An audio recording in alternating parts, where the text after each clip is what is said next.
Welcome students. बच्चों, आज मैं बहुत खुश हूं कि आप में से कुछ बच्चे वाकई बहुत मेहनत कर रहे हैं और क्वेश्चन पूछ रहे हैं, क्योंकि आपका क्वेश्चन पूछना हम लोगों के लिए एक मोटिवेशन है, एक कैटलिस्ट है। वो हमें और मेहनत करने के लिए मोटिवेट करता है। आप ही के किसी फ्रेंड्स ने हमसे 2 क्वेश्चन पूछे हैं जो थेल्स थ्योरम से रिलेटेड है, वो मैं बताऊंगा। लेकिन उसके पहले कुछ बच्चों ने थोड़ी सी परेशानी शेयर की है कि सर हमारे पास हमारे स्कूल के चैनल पर बहुत सारे वीडियोस आते हैं, हम कैसे सेलेक्ट करेंगे। बहुत आसान है बच्चों।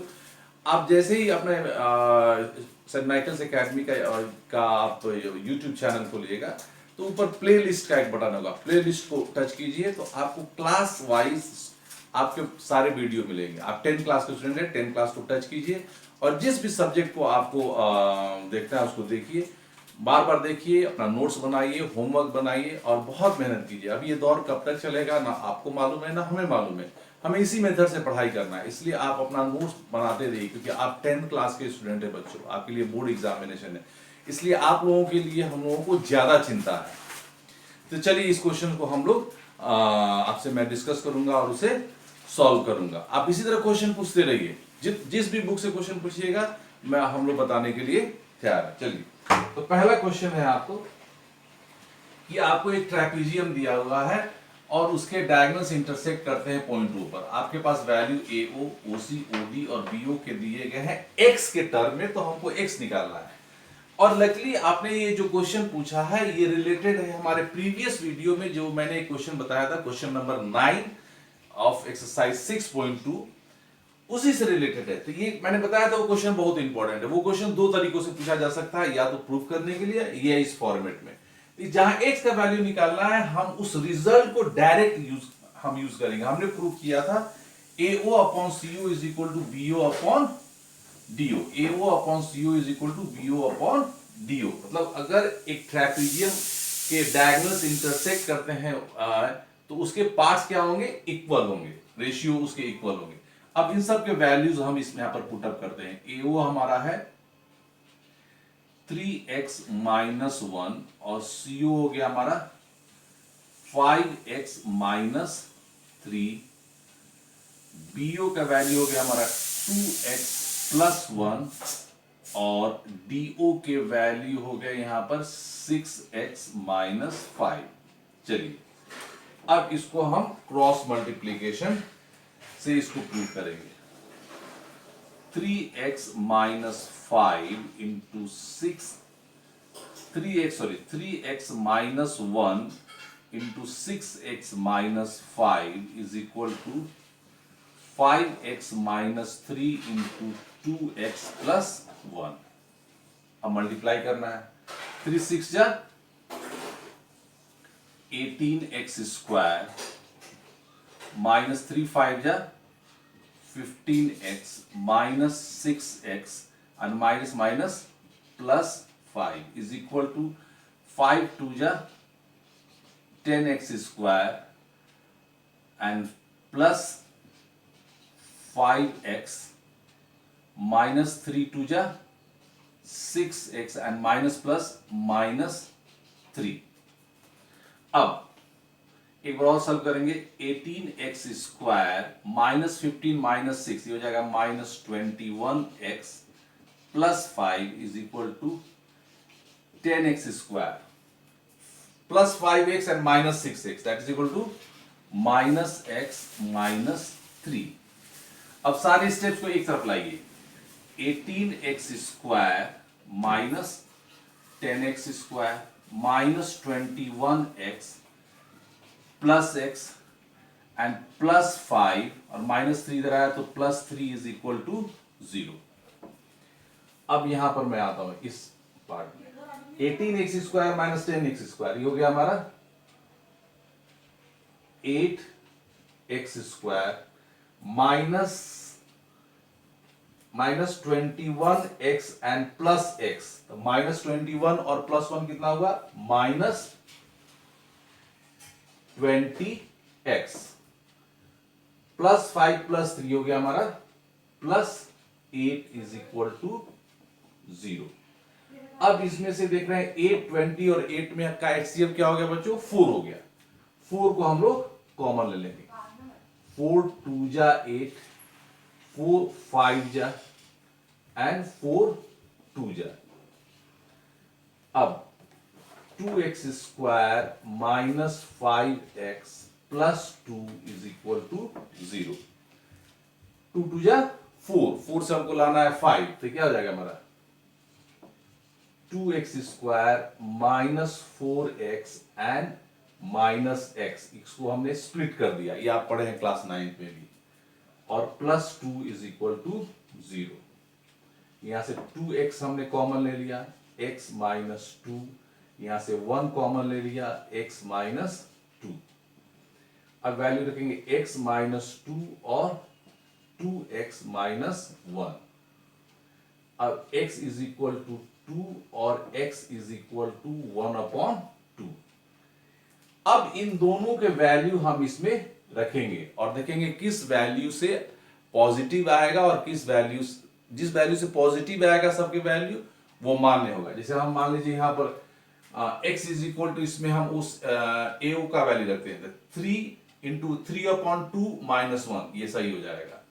3 2 जा 6 माइनस 1, जिसमें उसका वैल्यू नेगेटिव आ जाएगा तो हमको मान के चलना, जैसे इसमें रखेंगे 6x 6/2 हो जाएगा, 3 माइनस 5, यहां पर 1/2 रहने पर नेगेटिव आ गया, तो ये वैल्यू हमारा मान्य नहीं होगा क्योंकि डिस्टेंस कभी भी नेगेटिव नहीं हो सकता है।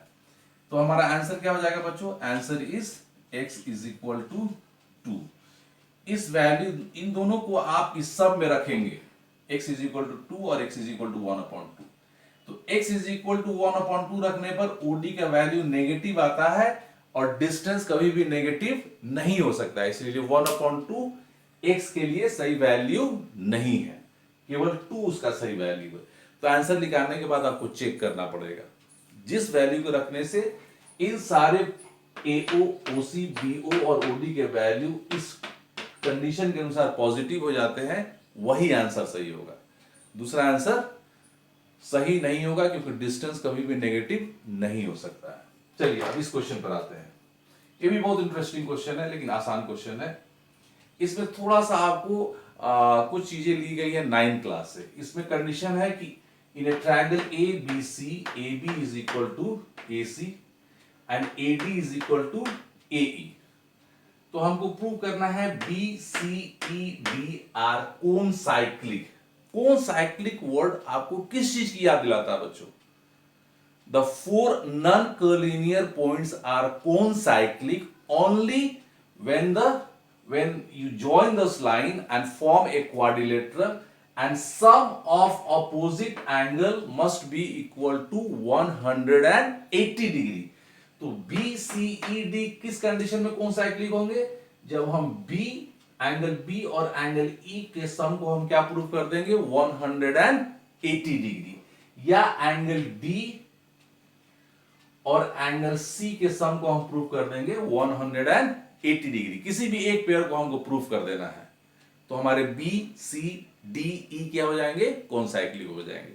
चलिए अब इसको हम लोग प्रूव करते हैं।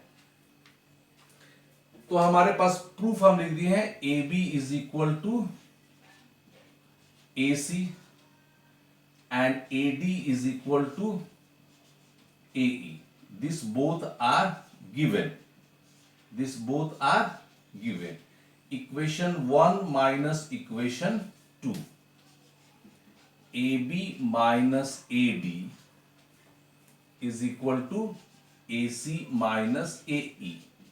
इक्वल में से इक्वल को सब्ट्रैक्ट करेंगे तो इक्वल आता है, या यूक्लिड में पढ़ चुके हैं।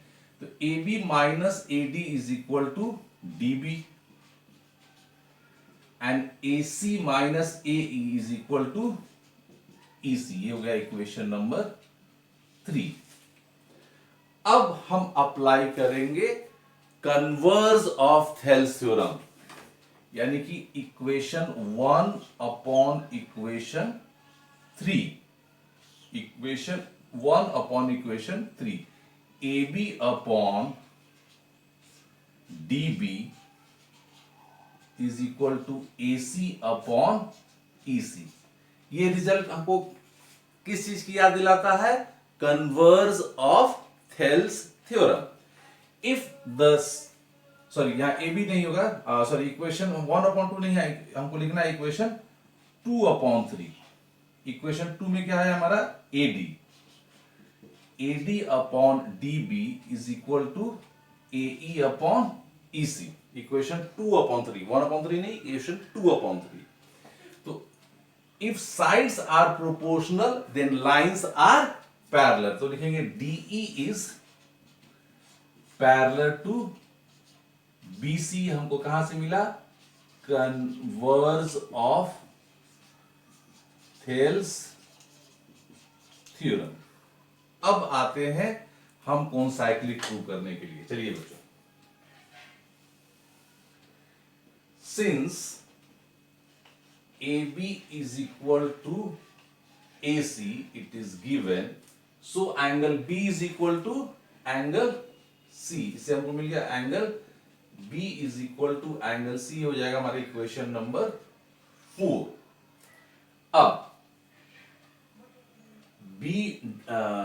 DE is parallel to BC, तो इसको मान लेते हैं हम एंगल C को मान लेते हैं एंगल 1 और इसको मान लेते हैं एंगल 2।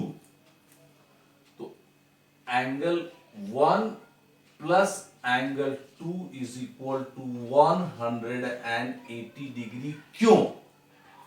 आप पढ़ चुके हैं कि if two parallel lines are intersected by a transversal then sum of co-interior angle is equal to 180 degree.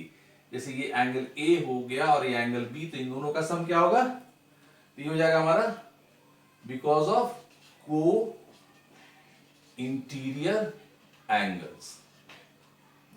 1 और 2 को हमने प्रूव कर दिया 180। अब ये 1 किसके बराबर है, एंगल 1 को हम लिख सकते हैं यहां पर